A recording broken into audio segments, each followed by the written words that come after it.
يا ترى ايه اكتر حاجة بتدمر حياتنا الزوجية اللي بعدها بنقول خلاص مش قادرين نكمل او عايزين ننفصل؟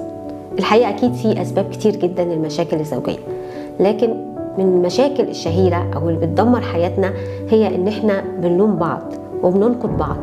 بمعنى ان انا دايما اقول ان هو السبب، هو اللي ما عملش، او هي اللي ما خلتش، هي ما بتحبنيش، هي ما اهتمتش بيا. فاللوم للآخر ده أكتر حاجة بتخلينا مش طايقين بعض.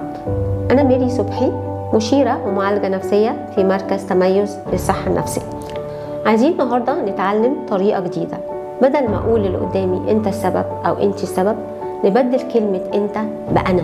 أنا محتاج إيه أو أنا محتاجة منك إيه.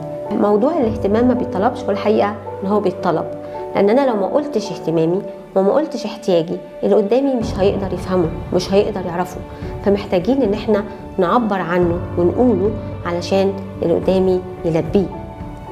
خلينا احنا الاتنين نيجي مع بعض نشوف المشكلة فين ونحلها مع بعض، بدل ما نخلي المشكلة وسطينا وكل واحد يقول انت السبب في المشكلة. لا، احنا الاتنين مع بعض هنكمل حياتنا ونحل المشكلة سوا. هنا في مركز تميز بنساعدك وبنقدم لك استشارات نفسية فردية وأسرية وزوجية وتربوية. لو محتاج أي مساعدة ممكن تتواصل معنا عن طريق السوشيال ميديا وعن طريق الصفحة والأرقام الموجودة على الصفحة.